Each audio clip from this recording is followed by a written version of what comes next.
I mean, is Cooper Rush worth 2.5 points? I would hope Quinn Ewers put up a decent stat line against Arizona State. If he didn't, we have a real problem. You can say the same thing about Creighton. Okay, they had the one good game against Kansas at home.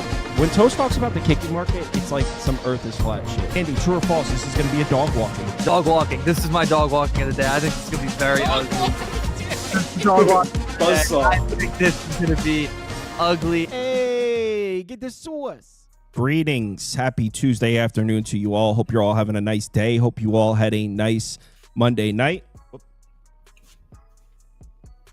Personally, I went 2-2 on my bets last night. Lost a few dollars. Broke my streak of winning days. Ended at 5. So looking to start up a new streak. A lot of action tonight. 4 playoff basketball games, and I bet 3 of them too. So not only do we have playoff basketball on, but I wasn't gun shy tonight. Obviously, you guys have heard me say it a number of times. These playoff games, it's a lot. Might be just doing some gambling, so please bet responsibly. I don't know how much value there is betting sides and totals of these playoff games. I mean, most people would say there is none, but we're still going to bet them anyway. So yeah, I got 3 NBA bets, got a bunch of MLB as well. We'll go through the 4 NBA, 15 MLB game. Well, 4 NBA, and then Matt Modai is going to give us a few home run bets. And then I got Toast and John Legeza coming on. Legeza's back-to-back. He'll be here for the MLB, and then he's coming on again tomorrow morning. And then the Big Nasty will come in at the end to talk about the golf tournament this weekend. So we're loaded. We're going to be live for a while. How are you guys doing? Doing great. Surprised you didn't comment on the shirt. I'm sure the comments are. I'm sure they love. The comments are all over it. Don't worry. So the chat is subscriber only. That's not like to be a member of the chat. You don't have to pay. You just have to click the subscribe button. Don't ask. We're trying that out. I think most people that comment in the chat are subscribed anyway, so I don't think it really makes a difference. All right, Bucks on the road in Indiana, and actually we're starting out with the only game that I didn't bet. Chris, did you watch me talk about this on the Midnight Show by any chance, Chris? Yeah, but I can't remember what you said. I think you said, I know what you said. You said the Pacers. You said a little bit what I said. The Pacers can't stop scoring. The Bucks can't stop not stopping the Pacers from scoring. And pretty much that you thought the Bucks would fight till the end or something like that. I don't know how much they're going to fight, but I also didn't lay the 8, so go ahead. So yes, it was more so that it doesn't seem Milwaukee's able to consistently slow this game down. They try, they can't. The Pacers just keep speeding it back up, and if this game is played at a fast pace, it tilts the scales towards Indiana way too much. They will beat the Bucks 9 times out of 10 playing a fast-paced basketball game, and it doesn't look like Milwaukee's capable of slowing it down. I won't spend too much time talking about it because it is the only game I didn't bet. If I was to bet this game, I would say I expect Milwaukee, even without Damian Lillard, a team that's got championship players on it that have won championships before. I don't think Milwaukee believes they're done. Like the Miami Heat last night, I think they thought it was over, but I think Milwaukee believes that they can come back and win this series. Whether they can or not is a different discussion, but I think they believe they can, which is why I do think we'll see I think they're going to empty the tank here. I would go Milwaukee first half plus. It was plus 5.5 last night when I said it. It's still there. Well, Kyle, I don't know if you saw that Tyler Hero said that the Heat weren't going out 3 or 4-0. They weren't going to get swept. So. Oh, wow. So I don't know if that changed your mind about them. That changes everything. Yeah. So it looks like it's at 4.5 now. So I'll put it up. But again, this is the game I didn't bet is this Milwaukee one. I'll put Milwaukee first half plus 4.5. If I was to bet, I would say Milwaukee comes out, gives us their best fastball, might even be winning at half. I don't expect them to win this basketball game though. Modai, you passed on this one also. Yeah, the only one that I wanted to give out, I don't even want to make a graphic for it because I'm not betting it. I think Giannis, for like a parlay piece, his assist is a good look. I just hated the odds. Like his over 6.5 was plus money earlier this series. He's hit that in 1 of 3 games, and now it's priced at minus 130. Like the price doesn't really make any sense to me. Like I'm not touching that at minus 130. I like the look itself. If odds didn't exist, I think he's going to go over 6 assists. Like 6.5. He's had 6 in each of his last 2 games, but on 12 and 14 potential assists. Now missing Dame. Normally playmaking is like a little bit hit or miss without Dame, but he's had some stealing games. If you wanted to like ladder up to 10 and just put like a quarter unit on that or something, I don't think that's a terrible idea. But I didn't place a bet in this game, so yeah. What about Chris? I also didn't place a bet in this game, Cal. I didn't place a bet at all. Man, 7.5, 8 is a big number to lay with the Pacers. But I mean, this is one of the series, Cal, that I thought would be a little bit more kind of like Cleveland. I know we talked about it yesterday. I'm glad I cut my money in my pocket because Cleveland never showed up. Miami never showed up even though they were at home. We talked about this all like regular season. The Bucks were 4-0 against the spread. They have won 3 of the 4 games against the Pacers, and they get to the playoffs just trying to wet the bed, Cal. Like going back to last night, it's like, all right, well, if we really think Miami had a chance last night, then don't we think like Tyler Hero has to show up big, Bam Adebayo have to show up big? When we're thinking about the Bucks, and neither one of those guys really did anything. I think they had 23 points at halftime. When we're thinking about the Bucks showing up big, Cal, and you know that grit and all that stuff that you're talking about, who is it outside of Giannis? Bobby Portis? Like Brook Lopez has played off the floor. Like, you know what I mean? Cal Kuzma he's allergic to playing basketball in this late into the season because he never makes the playoffs playing for the Wizards for his, majority of his last couple years of his life. Like, I just don't see the guys, I guess, coming in to help Giannis. I think the Pacers can run away with it. Did I bet it? No. Player prop wise, I think if I had to have a look here, it would be towards Kuzma, who, cardio Kuzma is what they call them. Dudes just out there running up and down with the Fitbit on, not just logging miles. Under in back-to-back games, minutes are starting to get a little shaky as Doc, tries to find somebody to be a part of the rotation. The reason I added rebounds is because he hasn't gotten 4 rebounds in 7 straight games. He's gone under the number. So points plus rebounds for Kuzma, or I don't know. I think the Pacers run away with it, Cal. I really, really do. I didn't bet it though. Someone said, just wanted to point this out because this might be the dumbest comment I've seen in a while. He said, Sauce, quit betting Milwaukee first half. You haven't hit that all series. I haven't placed this once all series. And then he said, you didn't bet it last game? You definitely put it up. No, I didn't. Last game, I had Pacers first quarter team total over, and the over. In game 3, I took the under. All 3 of those hit. In game 2, I took the Bucks full game. Not once did I ever mention the Bucks first half. Some people need their keyboard taken away from them. Technically, you haven't hit that bet all series. He's not wrong. That's a fact. I haven't missed it either, but all right. He didn't talk about you missing, though, Kyle. You got to read in between the lines. Yeah. Next up, Pistons on the road to New York. All right, I'm going to say something, and I want you guys to tell me if I'm being biased. Yes. Because yeah, the answer is yes, Kyle. We're done. Go ahead, Moda. What's your pick? If it's anything other than that was a foul, then you're being biased. No. Okay. Yes, that was a foul. Should have been called. And yes, if it's called, the Pistons win. Absolutely. If you say anything other than that, you're just lying to yourself. That being said, I think it's ridiculous to just point at the last play, especially a non-call, when the only reason that the Pistons were in the game was the circus of that was the third quarter with all the non-calls. But anyway, that's not even what I wanted to talk about. In game 4, in my opinion, you had the third quarter, which was insane. People tackling each other. The refs had no control of the game. Did you watch it, Modai? You're nodding. I didn't know. Sorry, it's cutting out, but I agree with you. Yeah, okay. That's what you're saying. So the third quarter was a circus. That's when the Pistons came back and took a sizable lead. Every other part of and Brunson got hurt as well and went into the locker room. Every other part of that game was completely controlled by the Knicks. The Knicks dominated the first half. Pistons went on a little run, but Knicks went into the tunnel up 7 or 8. Then Brunson comes back in the game in the fourth quarter, and they dominated again. They came back from down 10 to win. So the way I see that game was the Knicks were significantly the better team for most of it, other than that third quarter, which was a circus. Maybe I'm being biased. I thought that was pretty clear of how that game went. That being said, I'm not laying 5.5 with New York after that ending. No way. There's the city of Detroit will actually riot if the whistle goes New York's way in any way in this game. So even though I do think this number, just on a pure basketball standpoint, should be 8.5, 9, which means Knicks minus 5.5 should be a smash. I actually think the line's been off a little bit this whole series. I am not placing that. What I placed is the over, because I think we've established that the Knicks can score on Detroit's defense. I mean, I know the last game was a little weird, but we've established the Knicks can score on Detroit's defense.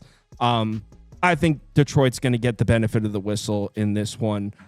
So I went over 214. I think this total's been bet down a little too low based on the craziness that was Game 4. The circus, the hard fouling on both sides, not just one way, on both sides. The refs had no control of the game, and I think we're going to see the refs take control pretty early here and do whatever they can to keep Game 5 from looking like Game 4 did.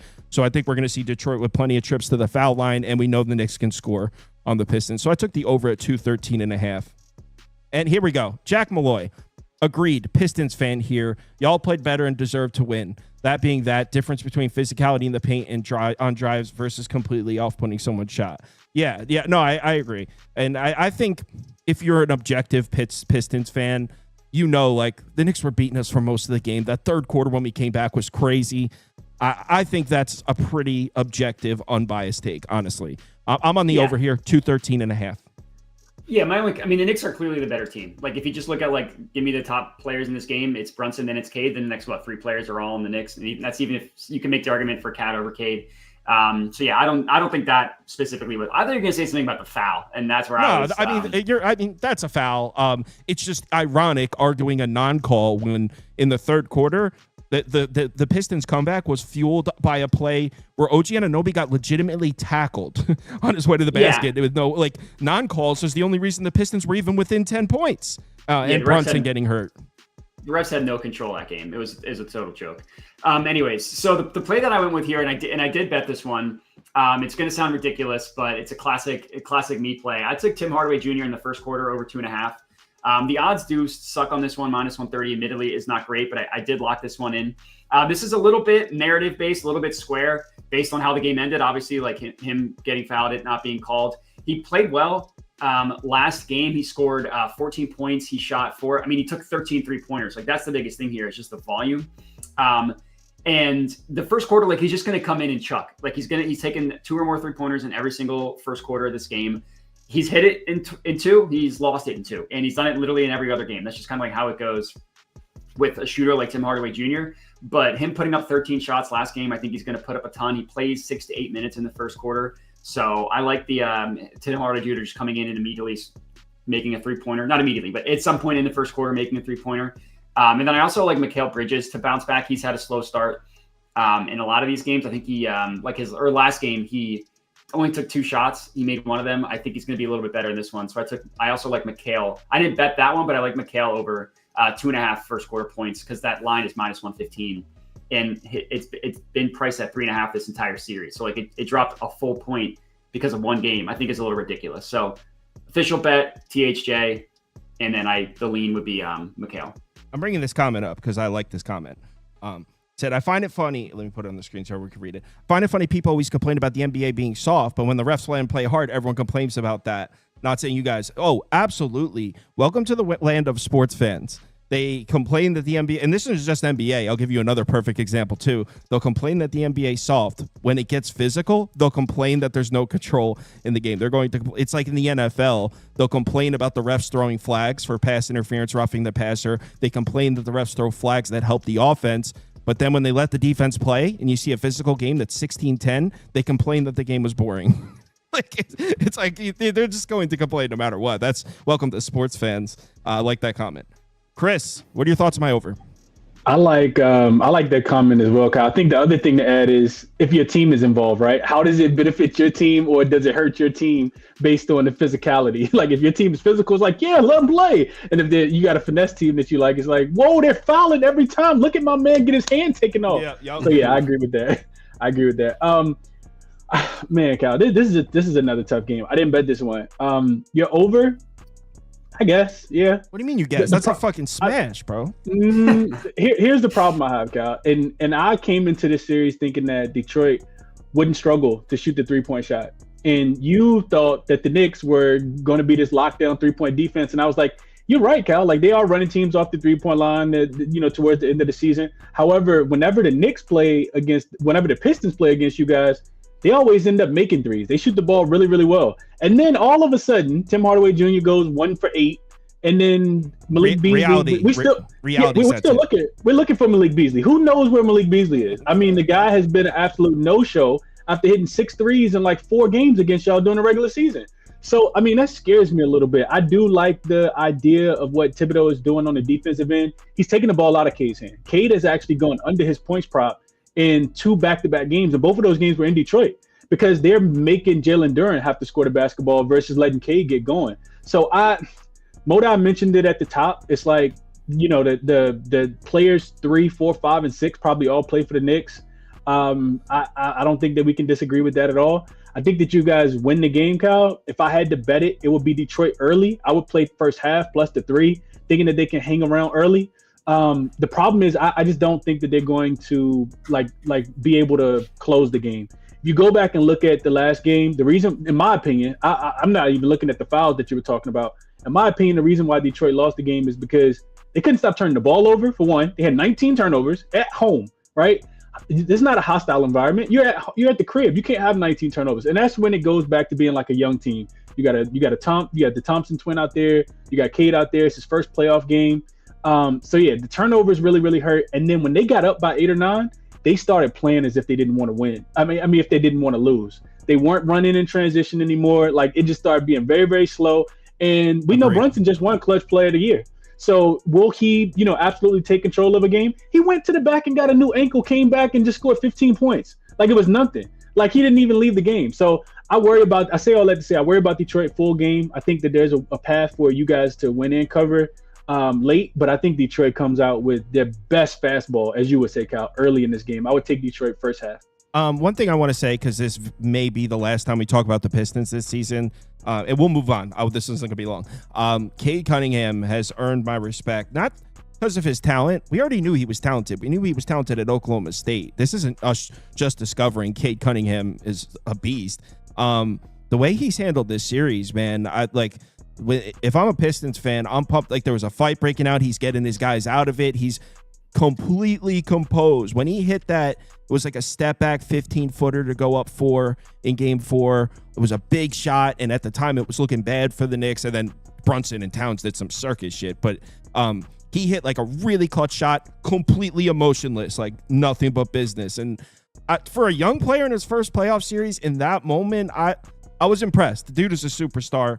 I already knew he was talented, but there's a difference between being talented and then being able to perform and do it at that level, and he's earned my respect. I'm a Cade Cunningham fan moving forward. Same, yeah. Especially in your first playoff series after winning 14 games last year. Yeah, exactly.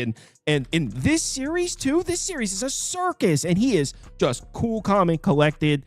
Looks like he's been in the playoffs the last 10 years, the way he's handling himself. He's a superstar, man. Orlando on the road in Boston. I did bet this one. I got the minus 11.5. I personally think it should be 13. I don't really have any good reasoning for this one other than I modeled this game out at 13, honestly. I'm assuming Jaylen Brown's going to play. Is there any update on that, Chris?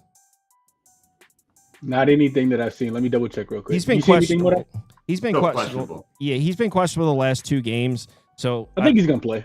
I'm at the point. Do you think he's going to play, guy? Yeah, I mean, he was questionable the last 2 games. Laid the point. Yeah. And I think they kind of want to get the series over with too. So whoever they play next isn't, just resting, putting themselves at a disadvantage. I'm in the Knicks, yeah. Well, we saw Orlando play Boston twice the last 2 games, but what really comes into play here, in my opinion, is the home away splits for the Magic defense. Orlando's defense at home, one of the best in the NBA. It's third in the league behind Oklahoma City and the Clippers. So Orlando's defense at home is an absolute problem. On the road, it's actually hasn't been all that great this year. It's still a good defense, but it's not quite the same. And if you drop, now that we're on the road in Boston, if you drop Orlando's defense from an A+ to even an A- B+, I think we're looking at Celtics by double digits. I think the Magic defense being an A+ is the only reason we saw competitive games. So even if it's an A- here in Boston, I think the Celtics win this one comfortably and end the series. Modai, first quarter. Yeah, Kristaps Porzingis.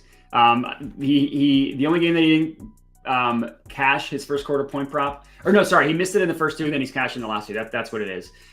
It's at 4.5. It's minus 125. Like KP should never be 4.5 for his first quarter point prop. It's just too low. The first game, he just didn't have the volume. Like that kind of is what it is. The second game, he got to the line. So he got fouled twice. So he took 4 free throws, and then he went 0 of 4 from the field, scored 3 points. Like if you're telling me he's going to get get to the line from getting fouled twice, 4 free throws, and take 4 shots, I'll take him over that number 10 times out of 10. And then he cashed in the last 2 games. He's always been a fast starter. He came in the finals last year, immediately put up 16 points in the first quarter. And he still didn't have his wind. That's just what Kristaps Porzingis does. I don't care if Jaylen Brown plays or not. That wouldn't impact this decision at all. In terms of a full game prop, I do kind of like the under for Derek White. Really just betting on regression. He's gone over his number in every single game this series, 30, 17, 16, and 18 points. Eventually that number is going to come down with the shooter who's hit or miss in terms of the 3-point shots. You're going to have a game where you go 1 of 10 from deep. I think that's just betting on regression for Derek White. So under 15.5 points is a lean that I do like a lot. It's just going to feel scary. But the bet I did lock in was Porzingis. And to that bet, Porzingis has been getting to the line, and we saw the refs. Not that there's anything to this. It might just be coincidence, but we did see the refs. They were a lot stingier on Orlando's physical defense in the Boston games. When they went to Orlando, they were letting them play a little bit more. Or game 1, they weren't letting Orlando do shit. Or maybe I forget which game it was, but it was one of the Boston games where they were calling Orlando for everything.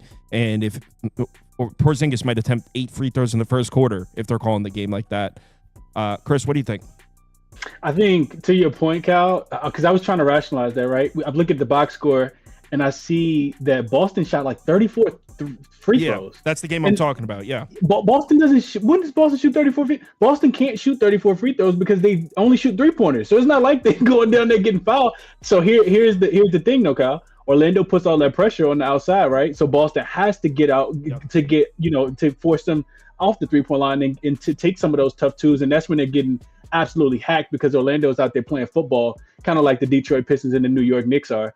So where does that leave me as far as a bet? I actually like over, Kyle. I think to your point, you mentioned Orlando's defense not playing as good as it does on because initially I started with Orlando plus 12. I was like, this is a big number. Boston's a little banged up, but I still think that they'll be able to score the basketball. To your point, Kyle, Orlando in the home games, the 2 home games that they played against Boston, 196 points on average.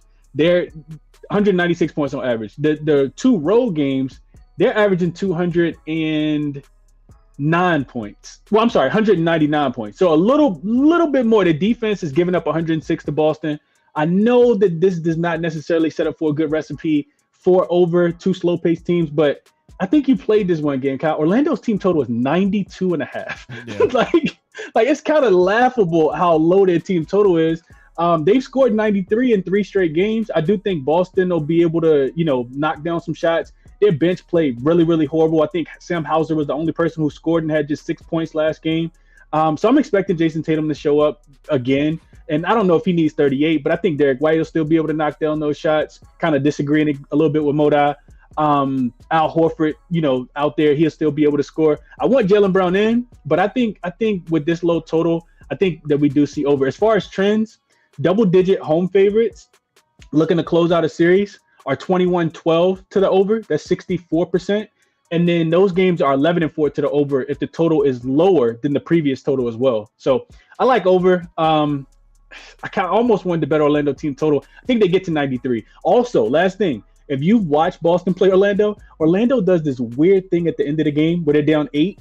And instead of shooting a 3-pointer, because it's only 45 seconds left, they just go in for a layup. Almost like they do this religiously. And it's like, what are we doing here? So, yeah, I think we late game fouling, especially with this season on the line. I think this one goes up and over the total. If you wanted to go that route, I would feel more comfortable with a Boston team total over personally. But to each their own. Someone said in the comments, skis on first quarter over 50.5. Clips Nuggets. I bet this one. I don't want to say I don't like my bet. I do like it. I just lost on the same exact bet in game 4. I just placed this same exact bet in game 4. I took the over at 212.5 in game 4. And I mean, I had a chance to win it because it almost went to overtime. So I had a chance to win it. But the truth is I didn't deserve it at all. It was wrong from the start. So why would I consider betting it over here?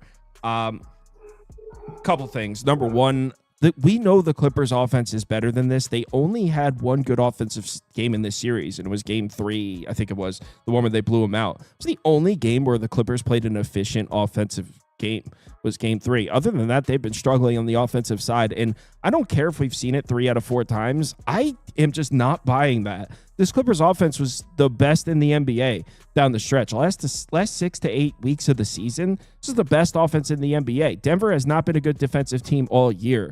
So even though 3 out of the 4 games we have seen the Clippers offense look a bit stagnant for chunks of the game, I'm still not believing that this Nuggets defense can consistently stop the Clippers offense. And on the other side, we haven't seen Denver play a good offensive game all year. Back home, game 5, biggest game of the year right here.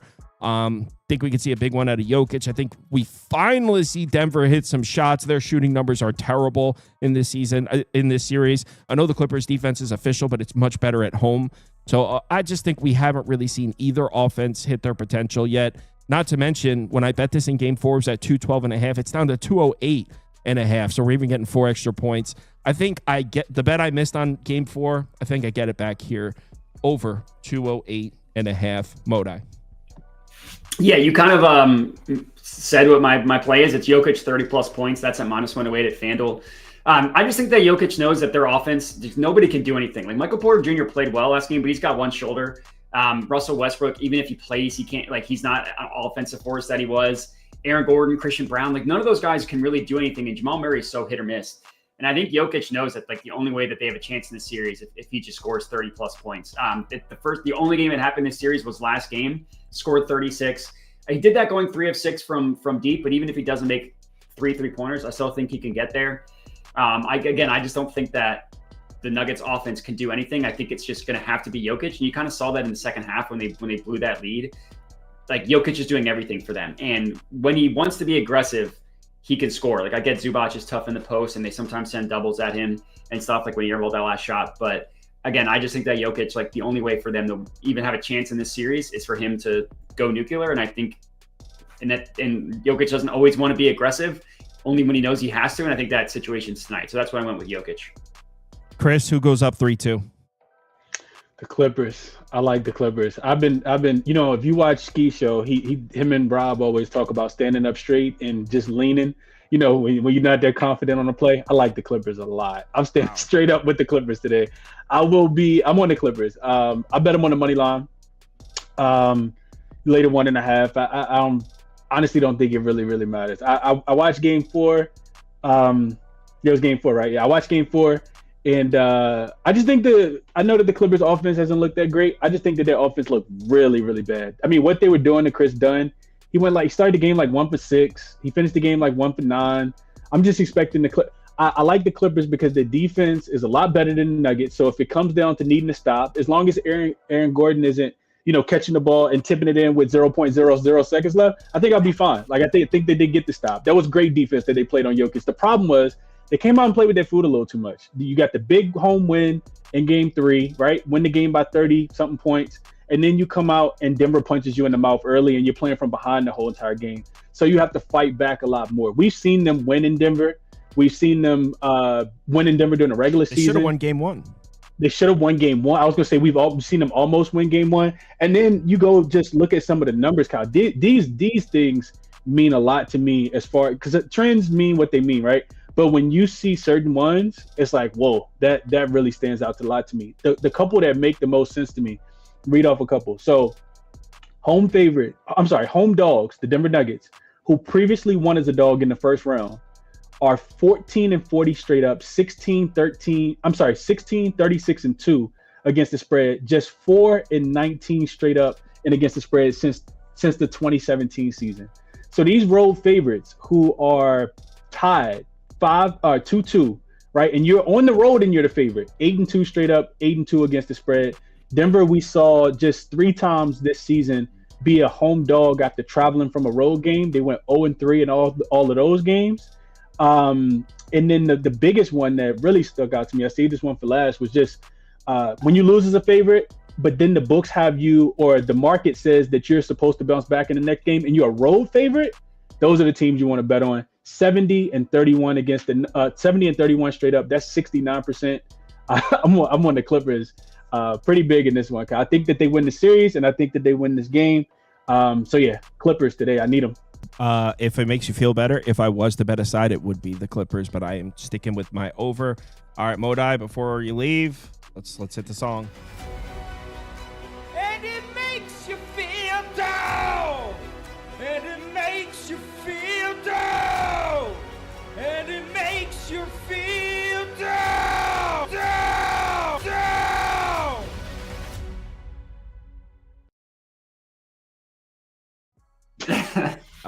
All right, Modai, you have the floor. Who's hitting home runs tonight? Yeah, I got 4, so I won't ramble. I'll be quick. Number 1, Agustin Ramirez. The guy's played 6 games in the MLB. He's gotten smoked, he's been smoking the baseball every single game. 2 hard hits in every single one, putting the ball in the air. It's absurd, like 70% almost fly ball plus line drive rate. Last I checked, I think it's going to be a bullpen game for the Dodgers. I'm not really scared off of that. That's at plus 550. Next up, I took a Pete Crow Armstrong, mostly just for the line. It was plus 900. I get it's lefty on lefty. He's been hitting lefties hard recently. Andrew Painter hasn't given up a home run to a lefty this year, but hard hit rate 47%, fly ball rate plus line drive rate 52%. Not really scared off of that. And again, it's just the price. I wouldn't bet it at plus 500, but at plus 900, I thought that was just too high. Toast Boy, I took Jordan Beck.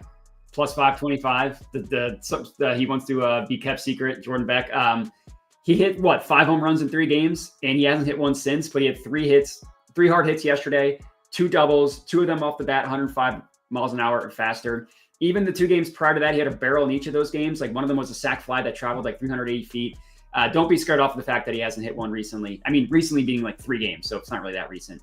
And then the last one is Jackson Churio. He had a cold stretch the last couple weeks. Been good recently. 8 hard hits in his last 3 games, 7 hard hit line drive plus fly balls in the last week. And the biggest thing here is the pitching matchup. Bryce Wilson has just been gotten rocked by righties. 14% hard hit rate, 14% barrel rate, 53% hard hit rate. Home run per 9 against righties at 3.33. It's just insane. So those are the 4. We just need one to hit a home run and we're making money. Just need one. That's all it takes. That's all we need. Guys, enjoy your night. I'm sure I'll talk to you. Both you guys, I'll see you guys both back here tomorrow. Yep. Best of luck tonight, fellas. Thank you, gentlemen. See ya. Bet does? Yeah, the 2+ bases is always plus money. Those prices are crazy. But anyway. Let's bring the baseball guys on. We got Mr. Lageza and Toast. Also, they both have green screens, so let me get them set up. Give me about a 60-second intermission here. I will say one thing too while Kyle's doing that. If you don't like playing home runs, I take a lot of Modai's plays and I turn them into hits, runs, and RBIs because a lot of the times you'll see him post a play and then I'll be like, oh, it was a double off the wall. And so they're out sitting on second base and it really doesn't take for them to get much to score a run. So just one little pivot to that if you don't like playing home runs as much.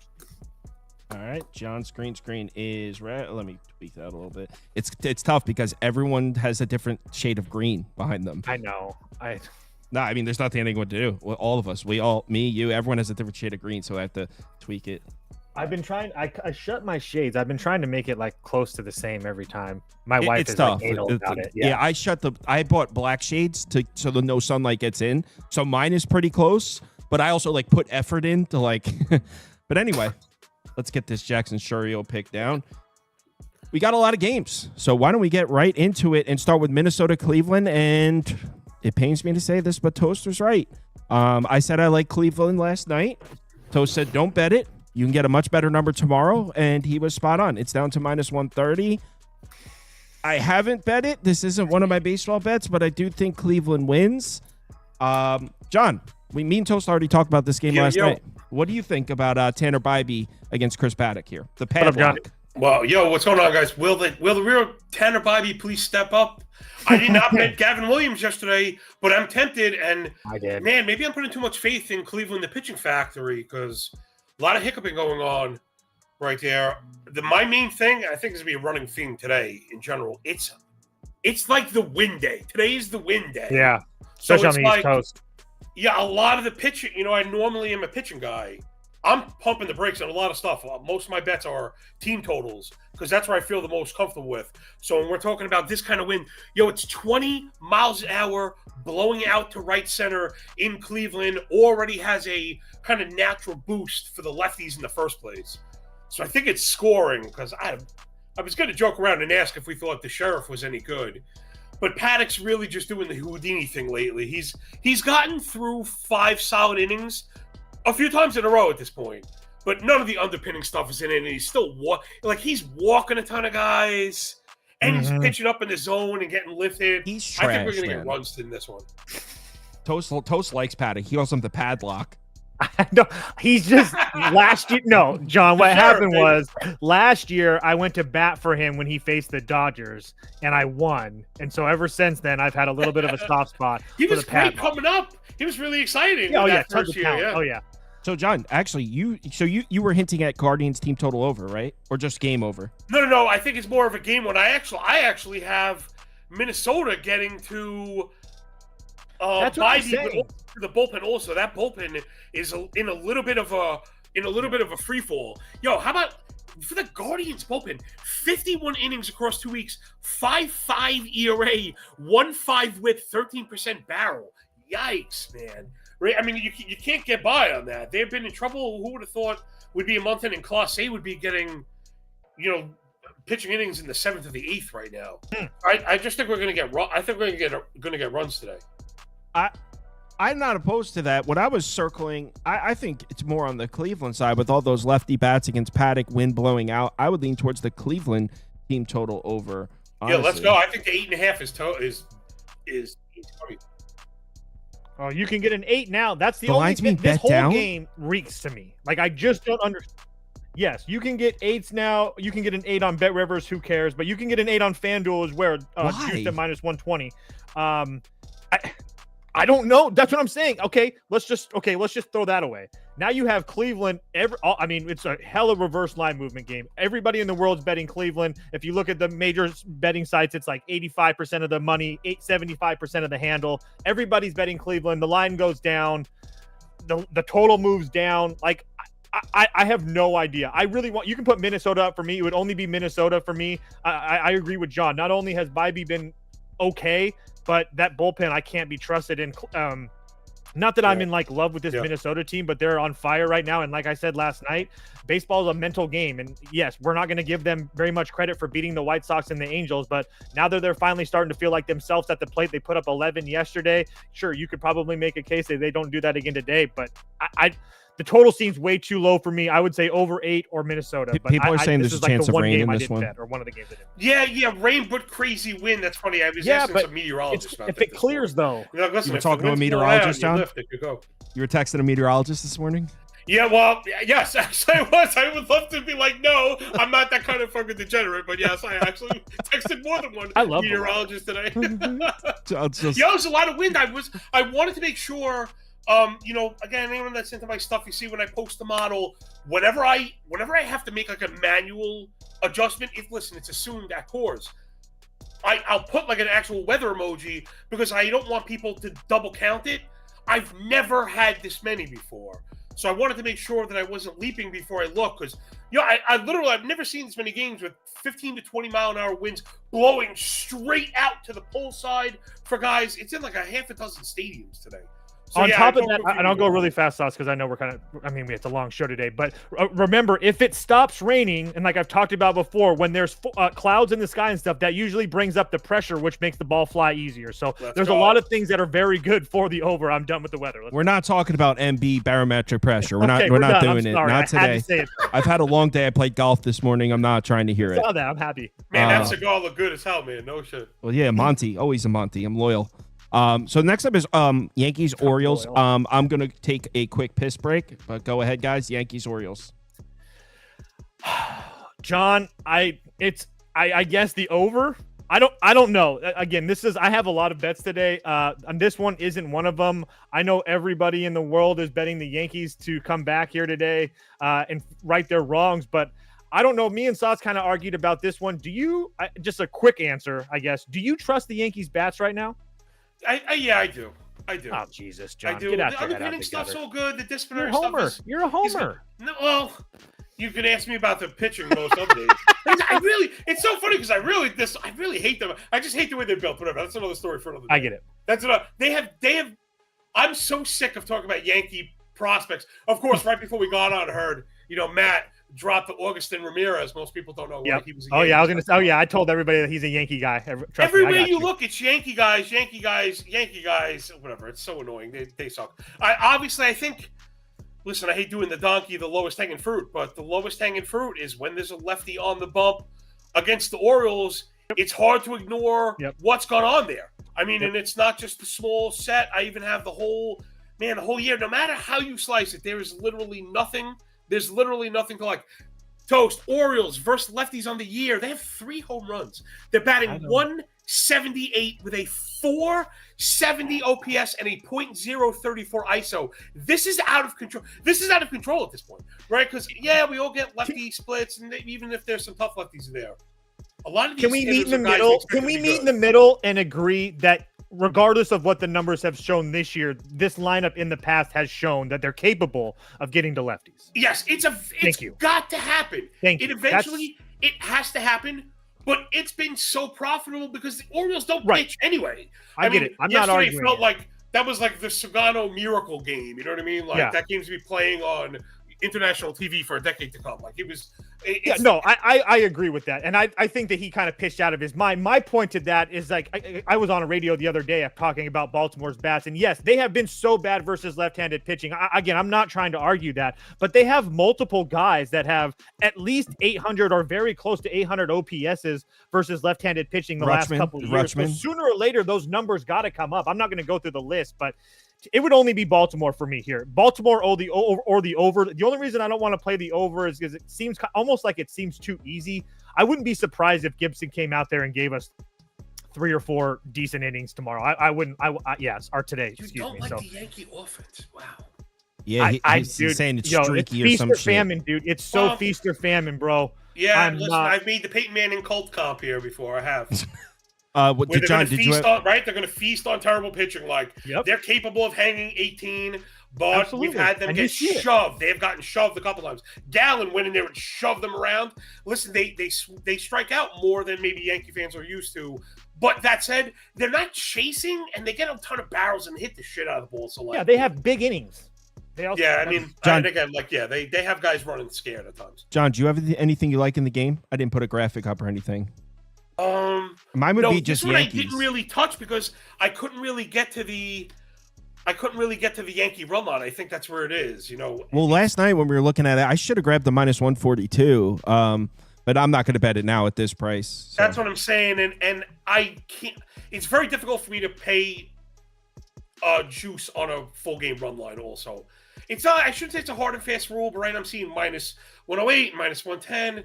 Man, I hate paying that to have to cover a run. It's hard to cover a run. Right, and I do think that there's some truth to what Toad's saying. Yes, the Orioles have been terrible against lefties. We've talked about it on this show several times. They're awful against lefties so far.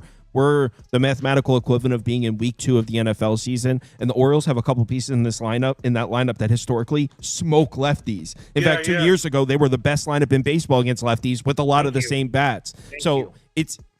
It wouldn't be crazy for the Orioles to be the hottest lineup in baseball against lefties in 7 days because of the pieces they have. I mean, Rodon's been sharp too, and I'm generally not a big fan of his. For once, he's looking good with the heat up in the zone, and he's been dropping the curve for strikes and stuff, keeping the ball down. Yeah, again, I'm usually the walks. The walks are there. Baltimore got last year.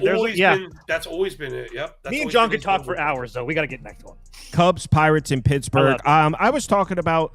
We went through this game last night, and I know the weather's a little bit of concern because the wind is blowing out to left field.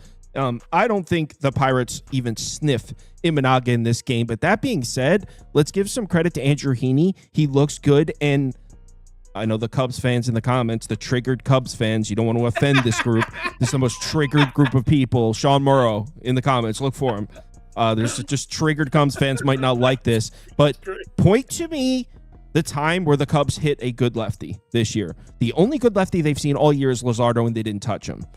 Other than that, they've seen nothing but very bad left-handed starters. Andrew Heaney looks really solid. I don't think it's crazy that Andrew Heaney gives you a decent performance here, which is why, despite the weather, despite the Cubs offense, I think the play would be under here at the 8.5 or an F5 under. What do you think about that, John? Yeah, that's what I like. I don't generally do this whole like Vegas knows fishy line thing. This line's fishy as shit, man. That being said, Imanaga minus 135 F5 against Pittsburgh and Heaney. I mean, something stinks. And I'll tell you what, I tried to do like the reverse deep dive. I tried to dive into Heaney to look for why this is going to blow up. But it really it just all checks out. He's doing everything that you ask. I mean, he's gotten the benefit of some luck, some left on base stuff, some BABIP stuff. That's been good. But all the underpinning stuff, this is like ace type stuff, man. 21 KBB, 33 ball. He gets ahead, induces chases, wins in the zone, keeps the ball down, suppressing hard contact. It's like, I mean, he is working the bottom third, and hitters have no choice but to swing early and often because everything is a strike. They're all strikes on the edge. I don't know. I feel like eventually the bottom's got to fall out unless this is one of those like veteran turned into a pitcher seasons. Sauce, you got me scared about the Cubs stuff because that's where I get caught. Numbskull with his big nose in the spreadsheet. All the numbers against lefties are really, really good for the Cubs. But they haven't seen anybody, John. He neglected to say that the ones that they have seen, they've destroyed. Hold on. You know what? No, please go ahead and name them because I'm going to name the lineups that he needs. Go ahead. No, you're right. Scoring runs on Kyle Hart. They should get an award for that. Kyle Hart and shutting out the Nationals and Angels. Heaney should get an award for that. Just take your Cubs first 5 money line. Let's move on. All right. You this is your bet? Yeah, Cubs first 5 money line. I don't care how cheap it is. I'm getting Imanaga, who got lit up by the Dodgers and lit up by the Rangers in somewhat. I mean, the Dodgers, it is what it is. The Rangers game was kind of a weather game, but he's been really, really good on the road this year against Arizona and San Diego. We know that the Pirates can't hit lefties. They're coming back from a West Coast road trip after playing the Dodgers. I'm really not worried about it. If Shota gets hit up, he gets hit up. But at 135, it wasn't a choice for me. So can you find the U4.5? That's what it was earlier today, and I was kind of under that. I'm seeing a lot of 4s now. I hate going under 4. It feels like playing for a push, but I think that's where my heart lies is to the under. You can get a 4.5. Minus 105 on Bet 365. I'll bet that with you, John. What, a 4.5? Yeah. Yeah, actually, I like the 4.5. I'm gonna do it. The bullpens worry me for the full game, plus the ghost runner stuff we talk about every episode. I'd rather keep my unders to F5. I just for people, if I could leave them with one thing, I don't understand the full game unders. If you're placing a bet on the under, isn't it at least partly predicated on the starting pitchers being good? Like, in what world are you like, well, I'm expecting 6 runs through 5, but then we're going to get the under. You don't bet unders for the bullpen, and then with the extra inning stuff. So, like, yeah, for me, it's full game overs and F5 unders almost always. I just added that first 5 under. Minus 105. It's a good number, too. Oh, let's go. Yep, I'm in. Oh, let's go. I don't hate that F5 under, by the way. I honestly, I don't hate your Cubs first 5. Yeah, we could both get that, sure. Yeah. I'm still going to argue with him. There's a lot. There's a lot of 2-1 and 3-1, 2-0 distributions in there where everybody wins. Deal the blackjack. Cardinals on the road in Cincinnati. I made fun of Toast for his pick last night, and then turns out I'm on the same thing. I didn't bet it, but I did. I think the Cardinals are the play here. I bet it. Plus 125 on ESPN bet. Call me the sucker of the day. It is what it is. They get to Singer, right? That's what I'm thinking. I think they can get to Brady Singer. I know that he's been decent so far this year, but the one, again, not that this Cardinals lineup I think is like anything special, but the one lineup that Brady Singer's had to face that is somewhat decent so far, he got absolutely torched. But I mean, he's looked good against Miami, Seattle, Pittsburgh, and Texas, so that kind of helps. Again, I'm not trying to make this case that this Cardinals offense is night and day better than the teams I just mentioned, but I do think they are better, and I do think the Cardinals are playing a lot better than people give them credit for. I talked about it before. I think they played really well in Atlanta to only win 1 game. They played really well in Milwaukee, both of those games, and then Sunday they kind of fell apart. Yesterday it was a no-show, but not really. I mean, they only gave up 3 runs. So I'm not really worried about the pitching staff as a whole. Is it very possible that Miles Michaelis comes out here and just absolutely throws meatballs out there and then he gets lit up? Yeah. But at the same thing, I'm kind of throwing a little BS on the Reds offense so far. They've put up really good numbers, but they put up 24 in Baltimore, but then they put up huge numbers in Baltimore, but then in Miami, they didn't really do much. In Coors Field, they put up numbers, and then back home, they put up 3. So really, in these really good weather games and stuff, they've been putting up good hitting numbers, but I don't know. I'm just kind of calling BS on that. On top of all that, we're going to have a fully rested St. Louis bullpen. The Reds are not going to have Pagan, who's their closer, and then their top 2 guys in their bullpen, Ashcraft and Centillion, both went yesterday as well. So I do think there's an avenue. I don't think this game is much of a coin flip later in the game. I think the Cardinals have an advantage later on in this game. So I did bet this. Also, not to mention the fact that let me double check. Yeah, the Reds are like one of the most public plays on the and also no Pagan for the Reds. They're missing their closer, which could come in clutch because I don't trust Senti and I don't trust those other guys like I trust Pagan. And Toast, Adam Westbury in the comments is saying St. Louis is becoming the Phoenix Suns to Toast. I'm a little, so I agree. Not yet. I get the joke, but not yet. I've only bet them like. I'm a little worried that the Cardinals are this. These messages were brought to you by Fake Sharp Incorporated. John, what do you? I guess you don't like the Cardinals. I almost walked into the donkey play of the day with the Reds, but thankfully, Toast is my guy, and the bullpen stuff did ring for me. But I really do think the Reds score. The offense has just been so good. And I think this is one of the cases that you can kind of look at the smaller sample when you're talking about the offense because they're adding pieces in, right? McLean was on the IL. He is back. Actually, I know Hayes has been hitting great, but I actually think he's down. I think I just saw that a minute ago. But Noelvi Marte has been a damn revelation since the call-up. And now that you're talking about moving a piece like him in for Candelario, who has been kind of crappy, I'm buying some of this short-term stuff that we've seen from the Reds. Man, they have been just incredible up and down the lineup. They're a total pain in the ass. And when you can talk about the offense without mentioning Ellie, I think they get Michaelis. I think he's toast. So you could talk to me on an over. I actually settled on the Cincinnati full game team total. Just because I think we get 3 or 4 early, and then I'm going to need to scratch one across in the back half. The more I talk about it, sometimes I wish I was a little more aggressive with F5 team totals. Well, I'm hearing people in the comments are saying I got 4.5. I got a 4.5. People in the comments are saying this game's probably not happening. Yeah, it's like there's some rain, that's for sure. All right, let's move on then. Oh, because this was another big wind went out to right center. So, yeah, we'll see if we get it. I think we're going to get it's like essentially the same situation as Cleveland. Exact same. Yeah, it's true. But you nailed it. When it's not quite raining. I know, Johnny. Oh, I know. It could be awesome. So this was cool. Yeah. So last night when I thought my pick was going to be crazy and Toast was on the same thing, we both bet the over here. We are both lineups have already seen this starting pitcher and neither got to it. Wheeler already pitched against the Nets. He pitched great. It was his first start of the season. And Mackenzie Gore already pitched against the Phillies and he pitched great. I think the opposite happens. We got wind blowing directly out in this one. I think both starting pitchers get hit up. I'm on the over. I got it at 8 with you, Toast. Yeah. Not to mention the win. Okay, first and foremost, pretty much any time I see at Citizens Bank Ballpark, it's going to be 75 and the wind blowing out. The very, very good chance that I play an over. The fact that we're getting an 8 here because of the pitcher's names on the mound, or 8.5, I thought was an absolute steal. Even at 8.5, I'm fine with it. But if there's one thing that we know about Zach Wheeler is that he's susceptible to give up the long ball. He can strike out some people, but he's definitely susceptible to the long ball. And this Washington lineup definitely has power. I will say it really Lindy sent me a Dylan Cruz home run. If anybody wants to tail that's a Lindy play, Dylan Cruz home run. But I think that both of these pitchers are able to get some runs off of them. I think this Nats lineup is kind of really undervalued right now.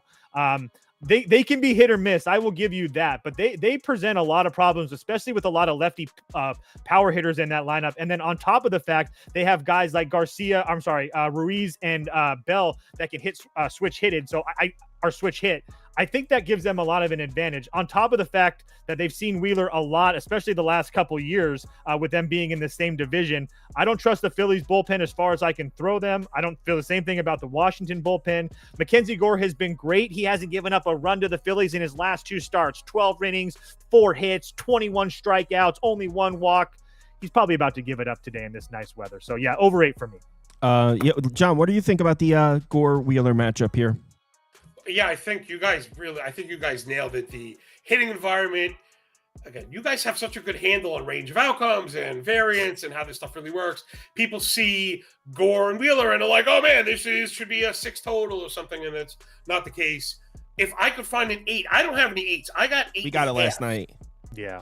See that's where you want to be, because even if it costs you 15 cents to get on that alt, I would do that. Right now, I'm seeing 8.5. That I don't think I'm going to. But yeah, you're right with me. I'm surprised you didn't mention just how terrible the bullpens are. Too. But yeah, two of the two worst of the bullpens in worst. baseball. They're rested. 2 of the worst in baseball. Phillies actually versus lefties are a lot more deadly than you would think. People don't give them credit for that, but They hit better at home too. Yeah. But they both were kind of stinky. There's not much confidence there for anyone to really shut the door. And even again, a close game because the total is so low. To me, this kind of rang as a classic 4-4.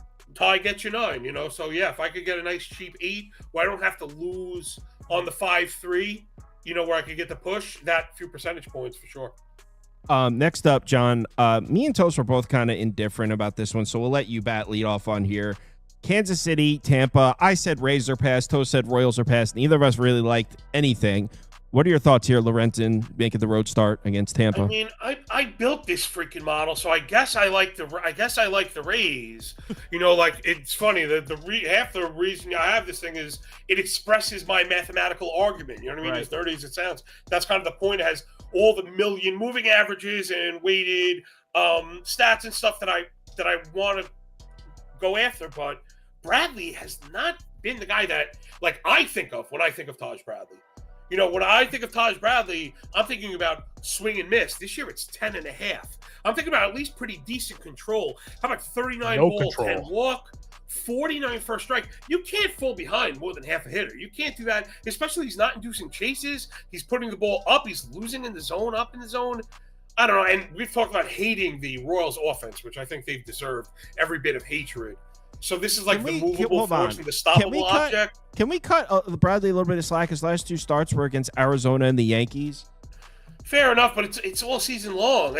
But then also he has a lot of games in Tampa, which they're in today. Again, this stupid launching pad. I think it might give us fits all season trying to determine who the real Taj Bradley is when we keep sticking him in a minor league park. That said, I'm not going to look to pitch in a minor league park. I'm not. So for me, it's kind of Rays are over. It's maybe over. I think I might have settled on the Tampa full game team total. I think that was the thing that I liked the most because I had the model. Is that 4.5? Yeah, especially if it's 4.5, because I have the modeled over 4 3/4 runs, which again, it'd mean more than 4 3/4, but there's a lot of 5s in that curve. All right. Yeah, I don't mind that Tampa team total, and that's pretty much. Bullpen stinks also. Tampa's been very good at home. Yeah, there's a few things going for us there too. Yeah, I think that the Tampa bats. We have enough data where we can admit that this lineup's a little bit better than we expected. By no means would I call them a great lineup, but they are. On the season, this is a top 10 lineup or a borderline top 10 lineup against right-handed pitching. Is that going to last? Maybe not, but they've been hitting certainly more than the Royals have. The Royals can't hit anybody. Michael Lorenzen sucks. He throws a fastball, changeup, and a slider. The Rays are top 10 against all 3 of those pitches this year. I think the Rays can hit off Michael Lorenzen, especially in this ballpark. And whether you trust Taj Bradley or not, he just threw back-to-back starts against the Diamondbacks and Yankees at home against this. Well, I know home isn't always a great thing in this ballpark, but a home start against Kansas City, it's just what the doctor ordered when you need to pitch a good game. So to me, it's Rays, but I didn't bet it, and Toast didn't bet the Royals either. To be fair, I didn't bet the Royals. To be honest, I don't know. I can't find an avenue to bet them, or I would. Even go through. We talked about I'm going to go really quick, but we talked about how bad the Kansas City bats have been.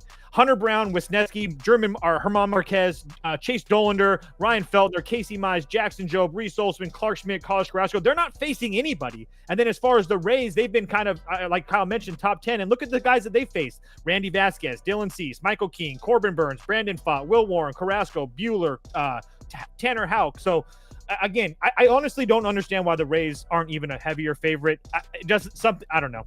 I don't want to deal with this game. Let's move on to the next one. I'm surprised that we didn't get closing line value on this one, Toast. Dude. I took the over.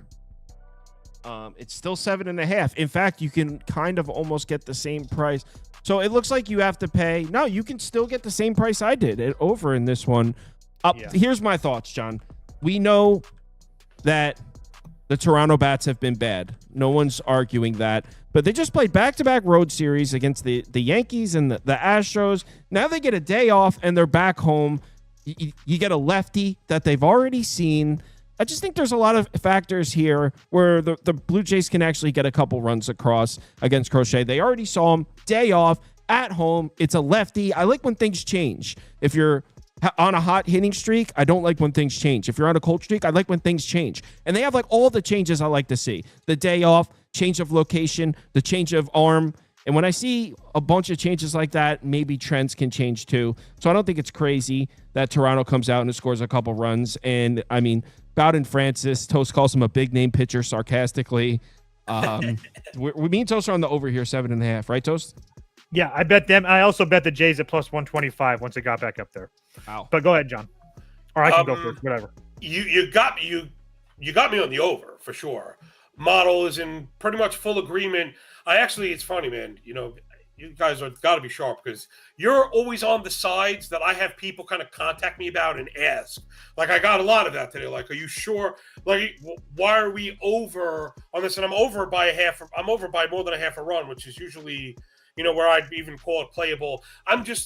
I like the Red Sox offense like a lot, and I'm really starting to worry about Francis. I'm worried there might be a lot of scoring on that side.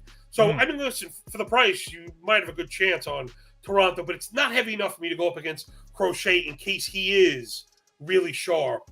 I think we can get to the 8-6-2, right, where everybody's kind of satisfied that equation. But, yeah, I'd be more on the over than I would be on the Toronto at 125. All right. He likes the over. I'm in on this one. I bet this one. I bet Toronto as well. I'm confident in a close game, but that's it. Go ahead. Yeah. Toast. Once I saw the world betting Boston and that line move down, I thought I missed it earlier today. I know I posted in our Discord that I missed the number. It went back up to 125 on a couple books, so I snagged it there. So we'll see what happens. Next up, I disagreed with Toast and Trevor on the show last night on this next one. I don't really understand how you don't take the Mets here, but Toast likes the Snakes. Trevor, the other guest we had on, likes the Snakes. So go ahead, Toast. Did you actually bet Arizona? Yeah, I bet them last night. Yeah. So, the bad bet. I don't know about that, man. Okay. I'm not trying to make a case that the Mets are not a good baseball team. Obviously, they have the best record in baseball. So okay, but he made sure to. But yeah, they have the best record in fact baseball check because they've played 30 games. I'm sorry, yes, 30 games, and 20 of those games have been against teams that are below 500. So congratulations, below 500 you've been because beating they up on played the the children Mets. of the poor. Congratulations to New York. Children of the poor. So go ahead. But in all seriousness, this is just. I do think this is a really good spot for Arizona. First of all, it's a spot that I like in baseball in general. Getting a good team like Arizona, who just played like absolute dog crap at home, and playing them their first game out. If you've been watching this show, you've heard me say this multiple times. I love this spot for not just Arizona, any team in baseball. On top of the fact that, again, I think that the Mets are going to be seeing one of the best teams in baseball, which they haven't been playing teams up to this level of competition for a while now. You can say what you want about the Phillies, but besides that, they haven't really been playing anybody, and I understand that the Diamondbacks versus left-handed pitching has not been great this year. No problem. And David Peterson has been awesome. I have no issues with him. But I will say that Arizona has faced some very good lefties so far this year. Say what you want about Chris Sale, but Quintana's been really good. Mitchell Parker, Rendon, Boyd, Imanaga, Steele. So they have faced some pretty decent left-handed pitching. Again, it hasn't been great, but I'm just saying that I do think there's an avenue that Arizona, with these bats coming out of home in a really good spot, can get to David Peterson. Not saying that they're going to score 5 or 6 runs off of him, but I do think they can get there. And as far as the Mets versus lefties, it's been so good so far. But I mean, I don't know. Framber shut him out. They got to JP Sears. They got 2 runs against Liberatore and Christopher Sanchez. They got a whole bunch of runs off of Mitchell Parker, but I think that Rodriguez has been okay. I mean, he's not been anything special, but if we don't get the Mets, I mean, the Mets scored 19 runs yesterday, 7 before that. I mean, do we really think that that's the type of offense this has been, that we're going to get another explosion for them? Yes. I just feel like there's a definite edge. I just feel like there's a definite edge for Arizona in this game in multiple ways. Arizona is going to have everybody rested and available in their bullpen.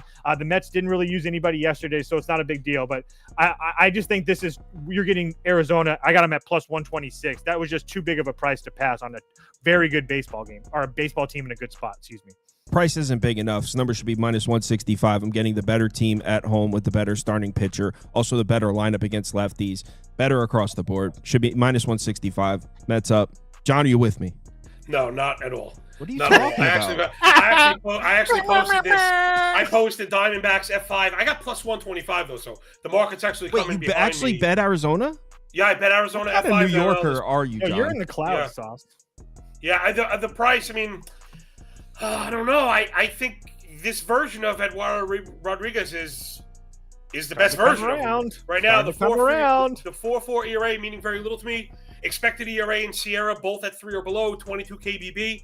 He's inducing tons of chases. He's getting a lot of whiffs on the 4-seamer, and I got to push back on the offense versus lefties. Mets offense versus lefties has not been good. Sub 100 ISO, although I guess the Diamondbacks are there too. The Diamondbacks' approach has been even better than the Mets. Number 1 in strikeouts, top 5 walk, top 3 swing and strike, top 5 zone contact. And at least the damage metrics are really good.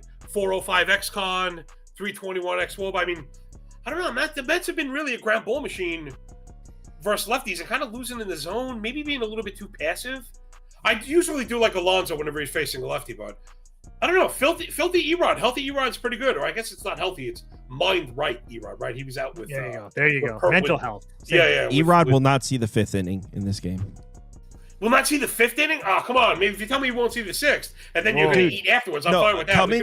We can all get there. Your Mets can have your win. Can't you blow up the bullpen?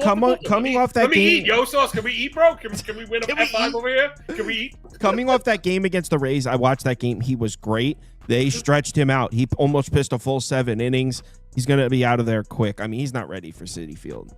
It's a different environment right now. Grimace's heart is beating right now. And when Grimace gets hot, they're putting up crooked numbers left and right. I'm going to bet that now. Hold on. I can't believe no one mentioned, well, I guess Toast alluded to it, but like, the busting the load theory, come on, man. They used up all the offense yesterday. Yo, I think you gotta that's take a false theory. That's not a real thing. You gotta take, what do you mean? What are you gonna try to tell me? These are independent events and they don't need a cigarette at the nap now? John, let's talk about a real game. What do you think about Fastball Freddy on the road in Chicago here against the White Sox? Yeah, I mean, I hate agreeing with these giant chalky prices. Oh yeah, me too. I can't pay minus 140 for a run line, but if I were the type of person to pay minus 140, it's actually now minus 155. I've had this one modeled as murder all day long. I actually was able to grab, I think, Milwaukee 4.5 earlier on today. That may have moved since, but I think that's the move. I think they're going to steamroll them. I think they really do kill them. But I think you get, even that 5 runs is now at minus 140, which is kind of heavy for 5 runs. So you can get them 130 on ESPN if you're shopping around. You know what? I would go there for over 4.5. But yeah, it feels dirty agreeing with these heavy lines. But you know what? Toast is the same way. He doesn't bet these heavy chalky favorites often, and he's on the Brewers minus 1.5 too. I have it modeled at north of a run. It's really highly unusual to have a mean outcome for me beyond a full run, but it's everything you could ask for. The Brewers offense is much, much better than the White Sox. Do we even know where they're going to go with the ball? In inning 3, 4, 5. I mean, that's if Wilson gets there. I don't know, man. Well, they already have him scheduled as the primary, so I mean, I guess what are they going to bring in, Jared Schuster? Please go ahead. I don't know. I don't know who's following. I guess I don't know either. I don't care. Guys. I mean, I can see. We are polling at 72%, 13%. Everyone you've ever met is betting Milwaukee in this game. Oh yeah. Yeah. Gosh, we almost out of principle. You almost want to bet this out of principle. I'm putting Just White so you can Sox say, up. Yeah, but minus 180 is not that crazy. Minus The only 180 thing that I plus can 180, I'm add- sorry, is heavy, but not crazy. Because I don't think anybody needs me to tell them that the Brewers should kill them. The only thing that I will add too is that I do hate the spot for Chicago. They're coming off of like an 11-game road trip where they went to Boston, Minnesota, then out to Sacramento, and now they're coming all the way back home. So I do absolutely hate the spot for them as well. I just put up White Sox plus 1.5. You're giving me the home team with a run line at plus 125 or whatever. Not betting it just because we're polling so heavy in Milwaukee. I mean, there's 1,800 people watching and like 2 people clicked White Sox. This is like one of the only games. Like the White Sox and the Rockies are one of the only ones where they're going to be heavy public every day and probably still cash. Right, we are not shy about betting underdogs here, and you guys. No, in particular, I tried that's what to you do. pick You the guys are Rockies into last heavy night. dogs, but sometimes you're just like no. Sometimes no. We got the A's on the road in Texas. Toast, I don't even remember what we talked about in this game. Did we pass? I said I want my Kyle Higashioka props, and I got him. So that's what I got. Well, actually, A's we'll are talk about that for the underdog. So, John, what do you think about this game? Touche. Yeah, I don't know where the A's are going with their pitching today. Their version of Jake the Snake. I don't know how much they're expecting out of Lopez. Did you just call Jacob Lopez Jake the Snake? Well, he's the other. Well, the real Jake the Snake. The real Jake the Snake is at home. I mean, maybe he's Damien, but Lopez maybe he goes one time through the order, and then of course, listen, you're going to hang on the Source Network. You got to check the bullpen. Yeah, right. Mitch Spence, the long reliever, threw 24 pitches yesterday. So, like, who's pitching inning? It might be inning 3, but who's pitching 4, 5, and 6, and maybe beyond that? Because I'm not mistaken. Yes, Mason Miller is now on 3 out of 4. He went 16 last night. Ferguson won't be available either. Well, he went 10 and 6. You think he's on? Yeah, maybe, he won't pitch 3 days in a row. He won't pitch 3 days. They won't. Yeah, there's no way. So, I honestly have no idea. We are definitely going to see Hollywood Hogan Harris. Oh my goodness! He's gonna come out with that black shit paint on his face. So the way based on that, it's Jake the Snake Lopez pitching for the A's. The bullpen is severely hindered. That would lead me towards Rangers team total over. Not going to pick that or bet it because the under is 13-1 in this ballpark. 13-1 to the under in Texas so far. Really? 13-1 to the under. Wow, is that why? I mean, because the pricing is a little iffy. I know. Trust me. When I saw the 8, it really wanted me to play the over. Even the Rangers total 4.5 minus 120 against an opener. I know, dude. It's so. I'm just jumping to the next game. This game. That's fishy as shit. It's so but man, I want it. It would be over or pass for me, guys. But yeah, I could care less. Yeah, it's so the next one, line moved against me here. Looks like I bet it. Looks like Toast might have got me here. I got him yesterday. He took the Tigers. I took the Astros, and the sharper man prevailed. The sharper man prevailed. This time we switched. I went Tigers this time. He went Astros. So Toast was trying to even up our head-to-heads here in this series. I like the Tigers. I like Reese Olson much better than Gusto. Gusto has shaky numbers against lefties. The Tigers are loaded with them. Honestly, there was a couple more reasons. I don't have my spreadsheet open, but I like the Tigers. I bet it at a worse number, though. I got it at, I think, minus 106 or something. So it moved towards Toast. It looks like Toast with his Astros bet is the correct side as of right now. I guess John, I want to hear your thoughts on Mr. Gusto because I kind of like this kid, and I know a lot of other people do. I'm kind of curious to hear your thoughts and how he models out because I trust your opinion. Yeah, me gusto. Gotta say me gusto. Mucho gusto, you know? Man. Again, where the model's always going to love, a few things under the hood, right? Throwing strikes, number one priority. He has a 33.5 ball, 3.3 walk rate. Listen, yes, it's only 14 2/3. There are like thousands of pitchers who have never done that. Like even in a tiny sample, have never done that with as bad as control can get. So, man, I don't know how you don't like gusto, and I think that is what would keep me maybe off of Houston, though, would be the lefty splits. I kind of like the under, but I gotta be honest, I'm getting mad. The market in general is getting sharp. This would have never been an 04. This opened 04. This would have never opened F504 with nobody knowing who the hell these guys are. You know, people would generally say, like, oh, Reese Olsen. People know who Olsen is, though. People know Rosie. Yeah, but he came out of the box. He came out of the box poorly. We had to grab the CO Jones to back him, right? He gave up 4 at LA. He gave up 2 against the White Sox. Then another 4 and 4 and a third at the Twins. And it was like, oh shit, maybe he's not that good. So he's well, then he faced like AAA lineups. Keep going down the list, though. Then he faced 2 AAA lineups with the Padres and the Royals. So that's why his numbers look so good his last 2 starts. Yeah, well, you know, it's funny because I know you like the Padres and it's not to dogpile them, but this iteration of the injured Padres is brutal. Yeah. Listen, missing Merrill, Arias, I think is back tonight, but they were missing Merrill, missing Arias. You know, you're missing a ton of pieces. That shit matters. Anyway, to this one, I'm kind of torn because I really despise both of the offenses, in particular Houston offense. I'm not sure if the lineup is locked in. I've been assuming no Jordan Alvarez because he got removed. He's in. Wow, man, they really pushed this guy. He's not been hitting. You know, if he's not hitting and he got banged up, I would have told him to take a day and take a break, especially against a tough pitcher. But even with Jordan, I don't care. I don't like either. For me, it'd be under or nothing. But I would have loved the 4.5, so I'm not touching it. You got Ryan Gusto with a 3.49 WOBA against left-handed bats. You got Detroit with 6 true lefties in the lineup. Not switch hitters, 6 true lefties in that lineup. Detroit's going to Kerry Carpenter, you know. It's so frustrating. When we see Raul Ibanez in the 5th inning, I'll make sure to think of you. All right, Toast, you're on Houston. You're on the opposite side. Spew it. I just think that Gusto is a lot better than people are giving him credit for, and I agree when me and Sauce were arguing the other day about what team is better. I still think that the Tigers are a better team in general. Yeah. But as far as Reese Olsen is concerned, I was being serious when I said that I don't really trust his last 2 starts. First of all, I don't trust any starter make 3 starts and not give up a run. That's the first thing. And he's went back-to-back starts without giving up a run. But as John mentioned, his first few starts of the year weren't really good. You can throw out the Dodgers. Everybody gets hit up by the Dodgers for the most part, but the Twins and the White Sox get to you.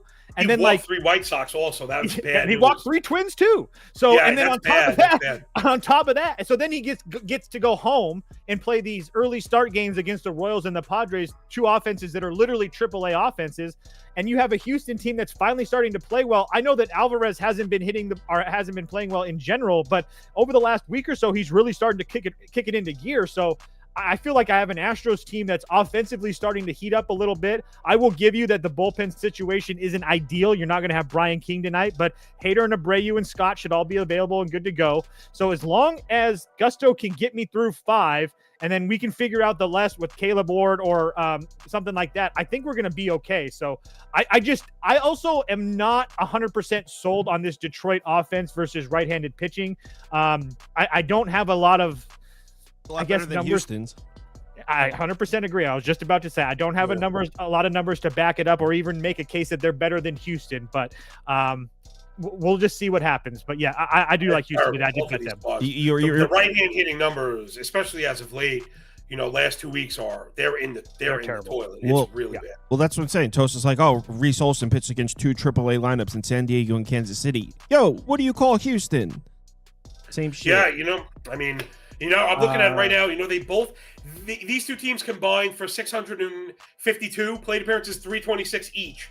They have 8 total home runs against right. I mean, that's a full season. You know, when you're talking about more than 650 PAs, you can start thinking like I talk about in a fantasy season.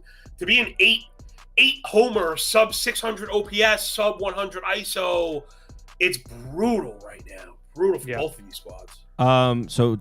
John, me and Toast took losses yesterday. We both took a shot on the Rockies. I thought it was a good spot to bet the Rockies with Feltner. They came out scoring, right? They scored early. Took a 3-0 lead, and honestly, the defense is so bad. Infield singles, bloop singles, that bad base running. Like every way you could be bad at baseball and lose a game, they were. You're triggering the hell out of me right now because it's like if you're really going to go out of your way to suck this bad. Can you not have guys at least suck the right way? Like, can we just not suck have some the respect? Right way? They're worse than the White Sox last year so far. Yeah, I saw that. You know what's funny? I have to go dig it up. I did a team preview for Barry on all the teams coming into. Betting is a little bit light. There's not much to talk about, so I did a team preview series. I know for fucking fact on the Rockies ones it says don't be surprised if they're worse than the White Sox because this is the worst team ever. They're the worst. Although I gotta admit, man, I do kind of have a soft spot for Hunter Goodman, but they're terrible. They are. He just straight up smoked the terrible. ball last night. Goodman. He smoked the 3-run homer last night. Ball hasn't landed yet. Yeah, he's a beast. He's a beast. I'll give him that. Beck is having a crazy week, but he gave you 7 weeks of crapola or 5 weeks. I know. Of crap, so this one's over or nothing, obviously. Yeah, that's exactly what I said. Almost the same exact phrasing. Over or nothing. So I forget what you said. Did they lock in Schauber? Is that locked in? It was blank for a while. Yeah, let me just make sure. Yeah, it's locked in. You're good. Okay. Wow, the F5 total dropped from 6 to 5.5. Really? Because the full game moved up from 10.5 to 11. Well, the Rockies bullpen is bad enough to deserve that. Well, the Rockies bullpen is bad in Atlanta. Atlanta's not going to have their top 2 guys. That Hernandez kid that they found that's been really good for them, he's not going to be available. Iglesias probably not going to be available. Maybe. It's only 19 pitches over 3 days, so maybe, but probably not. But yeah, it would be. So hold on. Right, the Braves are missing their 2 main bullpen arms. Don't, dude. Just let it go. Next game. Don't. I like the Rockies team total. I know. I said it. 15 minutes on it, dude. I like the Rockies team total. I said it. It was even money. It was 4.5, and it was even money. I don't hear. Okay, the team total's fine. I'm not arguing with that. I did play Jordan Beck total bases again, but yeah, trust me, Sauce. I tried. I might do some weird shit in private in this game and not tell anyone. Incognito mode. Yeah, listen. If you get the home team, a team total is generally not as attractive, right? But they're the underdog, so we should get 9 frames unless they're winning, in which case you assume they scored 5 runs. So speaking of the underdog, like the Rockies. Toast, take it away. What's your underdog pick 'em? Going to continue to target Kyle Higashioka anytime he's versus lefties. He came through really easy for us yesterday, so we're going to go right back to him with another lefty on the mound today. Lourdes Gurriel, really good numbers versus lefties. I do think that Snake's offense kicks into gear today against the Mets, and he's going to be facing another lefty in Peterson. And then Jackson Cherio is going to get a whole bunch of at-bats versus a whole bunch of bad pitchers. So over 1.5 hits, runs, and RBIs for all those guys. All right, and that's the Underdog promo code, by the way, is BET. So if you don't have an Underdog fantasy account, you get up to $1,000. You deposit $1,000, it's a deposit bonus match up to $1,000. That's promo code BET, BET. All right, Angels, Seattle. Well, John, we talked about this one briefly last night. I think Toast said Seattle -1.5 for pass. Toast is a big Bryce Miller guy, and it's kind of hard to argue with the strikeout stuff from the Angels lineup, and Bryce Miller is a guy who can generate strikeouts, or at least he has been in the past. So kind of hard to argue with the Mariners bet. I, however, was looking at that weather. We got wind blowing in Seattle, a ballpark that's already tough to score. I just think you close your eyes and take the under here at 7.5. What do you think about that? Oh my gosh, we're always so diametrically opposed. I had to go with the model. I went to the over today. I had to. It's 7.5. Kahanowitz is wind terrible. blowing in Seattle. I mean, it is 7.5 though. It was 7.5. All right, these teams suck. Son. Miller has not been good. Kahanowitz has been even worse. I mean, he's at a 5.5 ERA, 1.5 WHIP, but all the expected stuff at 5.25 or worse. 11% K, 4K minus BB, single digit swing to strike, 94 zone contact. So you're going to pitch the contact to the Mariners that have been awesome. One of the best right-hand hitting teams in the league last 2 weeks. They're leading the league in home runs. They have a 405 slugs, 768 OPS, double-digit walk.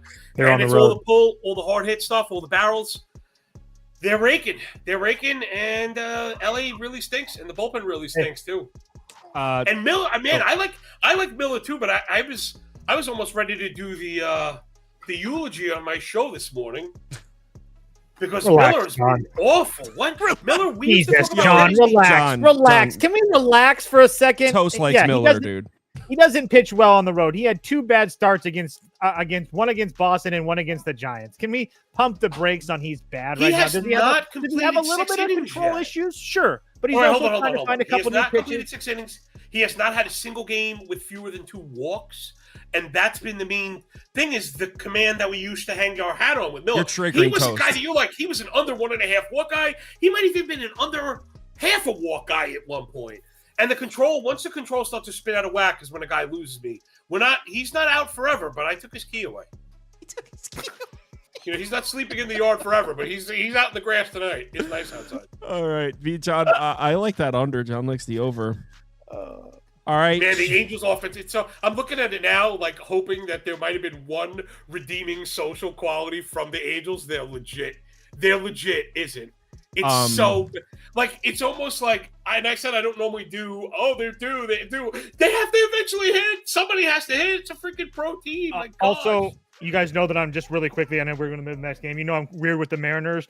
Like I tell you guys, when they play the Rangers, it's high scoring. When they play the Angels, it's usually really low scoring. So yeah, I think it's going to be an under there. But let's move on to the next one, which is I think this is my favorite MLB bet of the night. Honestly, I'm on the Friars. I think this price is an extreme overreaction to a small sample size. The perception is the Giants have a great lineup and the Padres lineup is terrible. And yes, I'm aware that's been the reality for the last week or so, but can we wake up a little bit?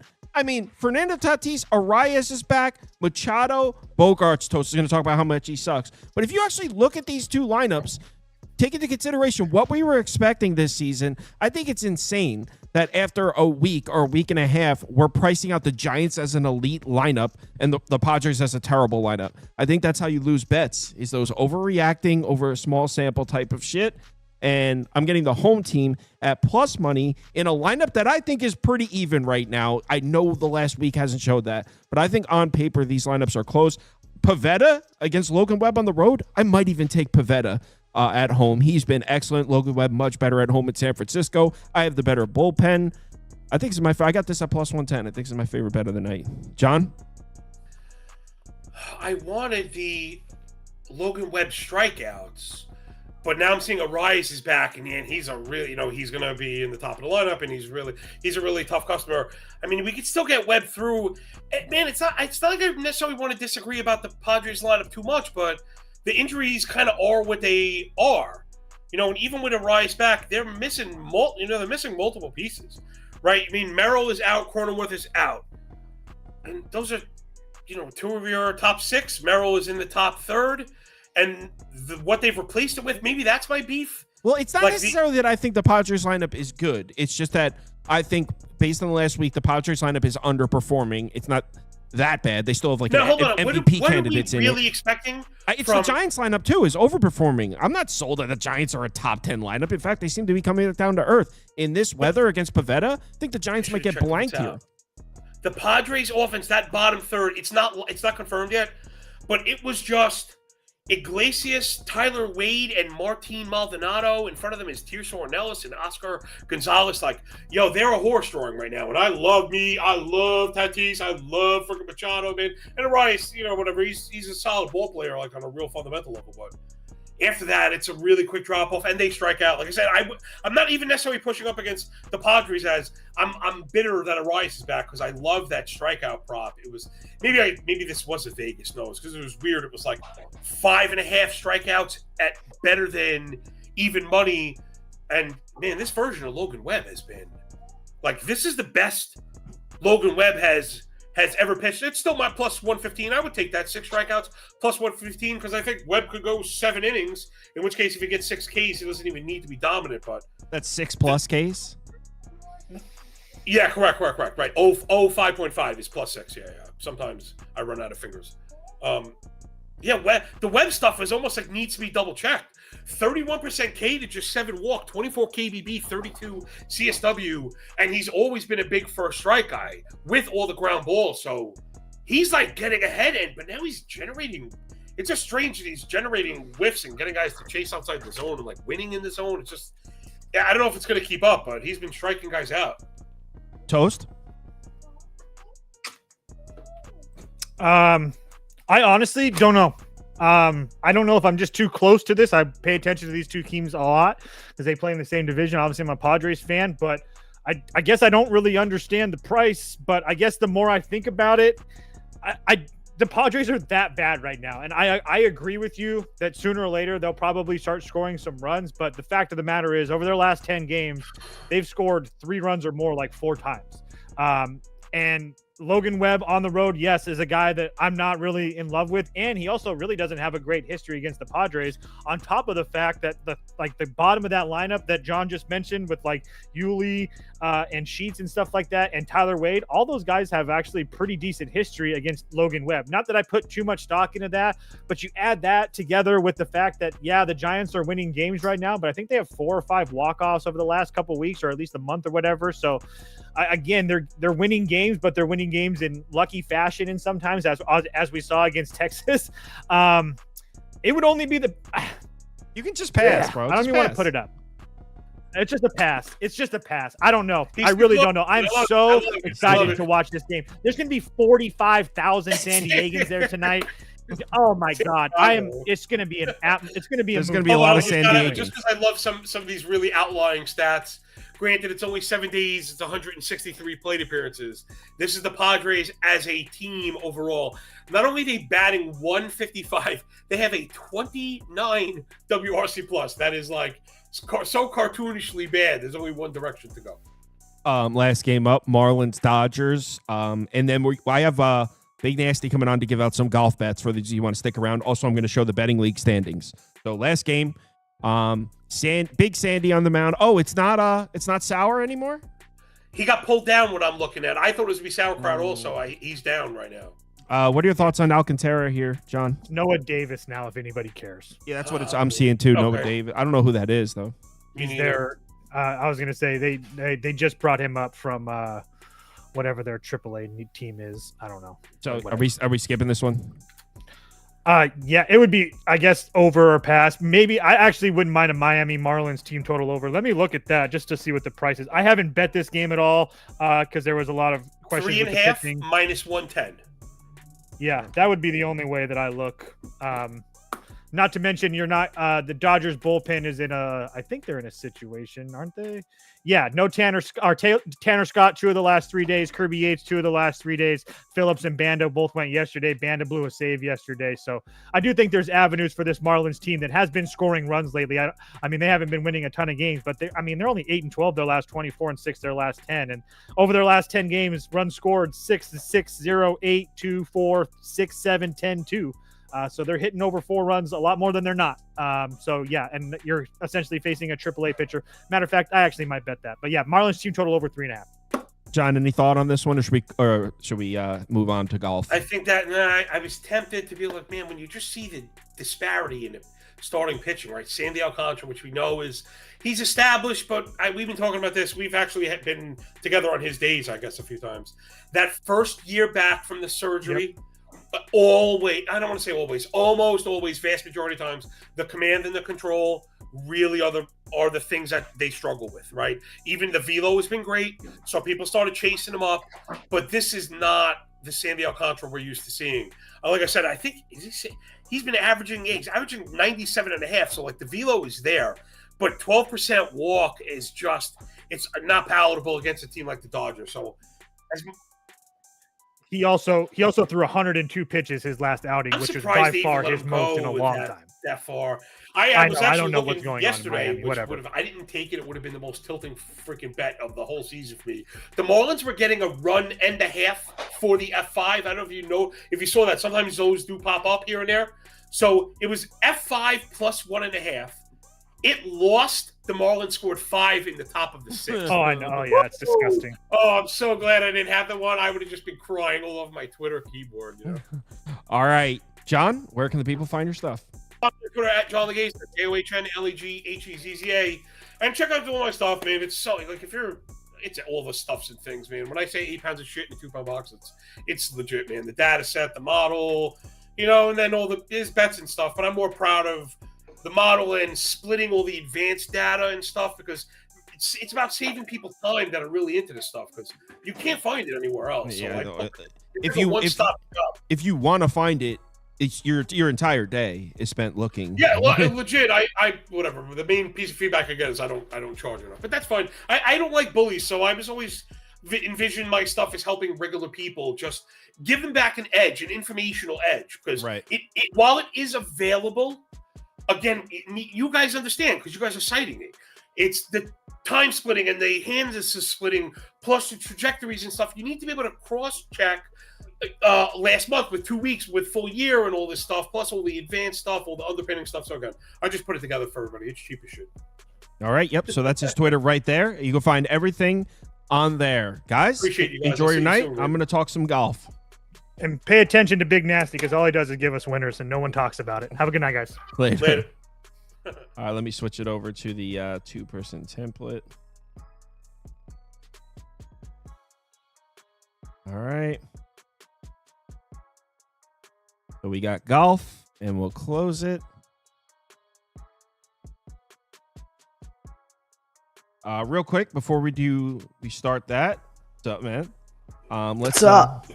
Let's get bring the standings up for the betting league. Should have done this at the beginning of the episode.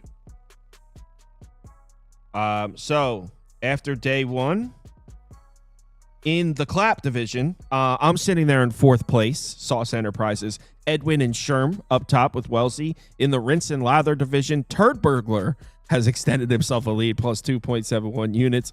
In the Brazilian wax division, Renz, familiar face. He's won the championship a time or two. He's up in first. I am the boss in Nightshade right behind him. And now we travel down to the south, the Southern Conference. In the Eastern Europe division, Methed Out Mets plus 3.04 units has a pretty solid lead there. In Dennis Rodman division, TPSK is in first, followed by Rub and Tug Express. And then in Pidgey North, Playboy is in first, followed by Frequent Flyer recently, clapping cheeks towards the top again. Big Nasty. So, real quick, I heard something.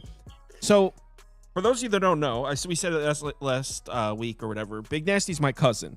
And my family, we always seem to be together for these major golf events on Sundays. He wasn't there. He wasn't at the Masters because his son was born that day or the next morning or whatever. Now, your mom told me that you were going to name your son the same first name as the Masters champion. Well, but because Rory won, you bailed on it? Is that true? No, that was never the case. I mean, of course, there was some temptation there, but I was definitely going to get vetoed by my wife on that. But there's no doubt that that I was not naming my kid Rory because I didn't. I know you don't like Rory. I didn't want to hate the little shit before he was even born. So, no, definitely was never going to be Rory. But shout out to Toast for the love. We've been hot on our golf picks, that's for sure. I think you went 1 for 1 in the pick that you tailed last week, if I'm not correct. I actually can't remember last week. The last weekend was crazy. You took the Canadian best friends. You took Taylor and Hadwin. You know what? I forgot to bet it though. I never actually placed the bet. Okay. Where are we going? If you put it in the Discord. So shout out to last week was the first week. We've been picking a lot of winners and a lot of top 20s. Last week was the first time that in the top 20 picks, I picked the winner outright. Novak and Griffin. Shout out Andrew Novak. He's one of my members' grandnephews. So my one of my members this morning was over the moon. He said he got off the phone with Andrew. It was a big win for him. Oh, Novak, Andrew Novak. Yeah. That's right. Yeah. I didn't realize he won. It was a team event. So him and Ben Griffin. And that's where we're going to start this week. We're going to go right back to Ben Griffin. He's 1 for 1 at the CJ Cup. It's T13 last year. Like I said, coming off his first win of his career. So obviously good vibes there. One thing about Ben Griffin, if you look at his statistics for the year, he's been playing really well from the get-go, but he also dominates these events where the field is light. When I tell you this field is light, the number 1 player in the world, Scotty Scheffler's playing. Then the next best player is ranked 20th in the world, followed by 37 and 38. So it's a really, really, really weak field. And listen, not to say that these guys aren't all good. They're all good. But when you're looking at official world golf rankings, so I like Ben Griffin in this spot. Coming off a first win, like I said, good vibes. He's been playing well. So I think he keeps the ball rolling, and I think he plays another good week. Where to next? That's plus 187 for the top 20. Yeah, so let's go to another guy who had his first career win this year. We're going to go to Brian Campbell. Brian Campbell won a similar event to the CJ Cup. I forget which one he won, but it might have been Might have been the Mexico Open. But Brian Campbell is really a really well-rounded player. He doesn't miss a lot of shots. He hits it really straight. He chips and putts just like all these guys do, but there's not really a weak spot in his game. I think in a lighter field, we're trying to find some names where we can find some value and guys that have been playing well. And I think Brian Campbell fits the mold here. It's a little bit of a long shot play. I do like it if you could get him in the top 40, depending on what book you're using. Plus 210 for the top 40. Yeah. It's plus 210 at Bet365. I do like him definitely in the top 40. I might push the issue and try to get that top 20, but it is a little bit of a long shot play. Okay. Then we're going to move over to Ben On. This is a guy we won with last year. Yep, we actually won with Ben On in this event last year. He's 2 for 2, a T4 last year and a T14. His average score in this tournament is 66. Average score 66 per round in this event. So obviously there's something about this course that he likes. In golf, when you have good confidence, you have good vibes, and you play a golf course well, it just, for whatever reason, translates. And so, a scoring average of 66 is kind of absurd. And if you're actually looking at Ben On, we talked about it's a weaker field. Ben On is ranked 37, so he is the third best player in this field. So to find him at plus money in the top 20, I think is a great price. I'm betting this right now. This is the one I like. I like Ben On. And we won with him. He's been good. Yeah. To us. Yes. All right, Ben On. Club 20 finish. Plus 137 it's at. Beautiful. 1 second. Bet placed. All right, where to next?